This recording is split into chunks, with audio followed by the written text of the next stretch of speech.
Joining us is Jodi Fischer and Iber Delgado. They are with Adelante Foundation, Fundación Adelante. This is a microfinance organization that for very, very, very low interest rates helps primarily women establish businesses, learn about finance, learn about business, and basically make a living in a world where it's kind of stacked against them. So, Jodi, please tell people a little bit more about Adelante. And then, Iber, I want to ask you about what you're looking for here in Roatan. Adelante has been working in Honduras for almost 25 years, providing microfinance, financial literacy to vulnerable women seeking to start or grow businesses. We have 50 Hondurans who implement this work, and we have headquarters in La Ceiba and branch offices throughout Honduras. And a year ago, thanks to some support from the Roatan Rotary Club, in addition to some local business sponsors, we were able to start operations in Roatan to help the women there. But we just had a Wellbeing Officer who needed to resign, and we're looking for a new candidate in that role to continue this important work. And we're also always welcoming other business partners to support this work as well. Okay, Iber, Jodi just mentioned a wellness officer, but basically they're more than that. Wellness makes it sound like I take care of you, but it's more of a liaison who deals with women who are trying to start businesses and then deals with the women that you already have as part of the organization. Please tell us what you're looking for and the requirements for that job. Okay. Yeah. We're looking for, just like you said, a well-being officer, or commonly known here in Honduras as a credit officer.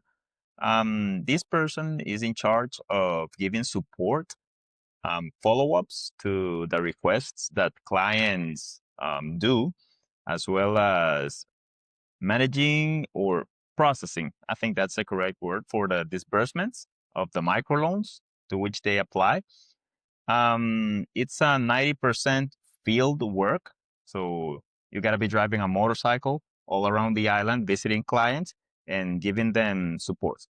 That's basically what they work the most. And a 10% office work, paperwork, basically.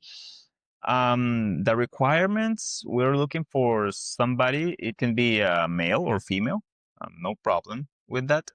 They should have a high school diploma, or they might be a university intern, independent and self-motivated.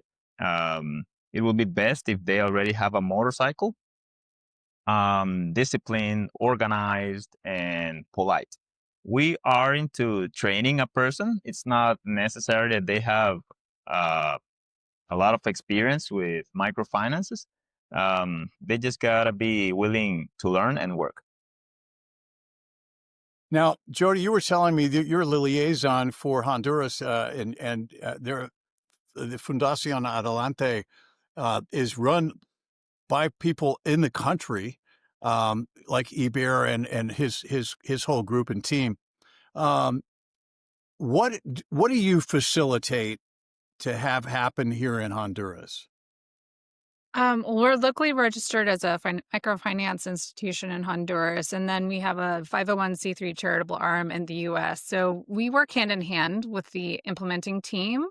But yeah, we essentially we just like to make sure that we can still accept charitable donations. And when I liaise, it's usually for any of the donors or board of directors in the U.S. When they need to make sure, they're not trying to talk to 10 different people on the field office team. And so Iber and I work very closely together to make sure that when people want to come down and visit and learn about microfinance from the U.S. or other countries, that they have an opportunity to do so. Yeah. Let's talk about why microfinancing is important. Iber, why is that important to these women? Explain. Okay, yeah, it is important because it can be the start for their businesses. Sometimes they even expand their operations, and it's a microloan that it has a very low interest rate compared to all the other finance institutions in the country. So basically, you change their life. You're giving them a way for success, not just for them, but for their whole family. So it changes life. Give me an example, since I know that people who are like expats like me that come down here, we grow up having loans. I mean, when you're in high school and graduating to go to college, somebody sends you a credit card app and you got it and you're dealing with credit from the beginning and nobody teaches you about it until you get in trouble with it, because then you've maxed out your credit card and you have no money and you go to dad or mom and say, hey, bail us out. It doesn't work like that at all in Honduras, does it?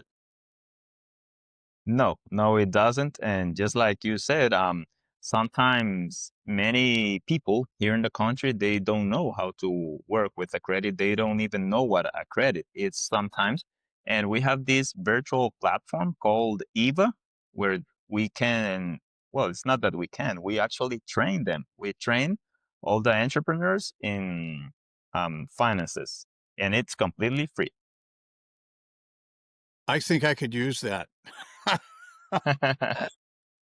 Yeah, we give people the option. We have in-person financial literacy training as well as online. We found that during COVID, we had to transition into making sure that, and we did a survey. Most of the women that we work with already had access to some form of medium where they could access things through the microfinance financial literacy piece. Well, it certainly makes a difference. And I know that it's one thing to work for somebody. And I learned this the hard way. And then when I went into business for myself, it was a completely different world. I do know that you counsel people on learning how to run a business and making sure that they keep numbers and accurate records. I do know somebody that was making food for a living here in Honduras, and they were selling it on the roadside, but the amount of money they were selling it for was less than what they were spending to make it. They thought that the effort was making them a profit. They didn't quite understand how to make a profit. And it took somebody from Adelante to point out to them, you really need to get a hold of this, because if somebody doesn't want to buy it from you for the price you're selling because they want it cheaper, you can't lose money doing that. And so this is something that is a tough thing for people to educate, because they don't always see, they see the money coming in. They don't see the money they spent. It's already gone.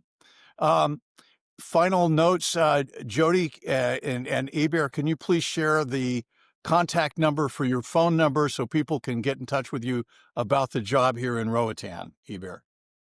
Sure. Yes. It's 94360999. I repeat it, 94360999. And what is your website address in case somebody's listening and they want to relay this information to somebody? Okay, yes, it's adelantefoundation.org. Now, is it foundation or fundación? We have it in Spanish and in English. It's So it goes, so both of them Fundación, work. yes, fundacionadelante.org or adelantefoundation.org. Very good. All right. Thank you for coming on with us. Thanks for sharing the update. And I know, Jodi, you're going to be speaking with the Rotary Club of Roatan in the not too distant future. So we look forward to seeing you there. And folks, these meetings with the Rotary Club of Roatan are open to the public. So we would invite you when Jodi's down so you can learn. You may have somebody working for you who has a real good head on their shoulders and needs a way to get ahead.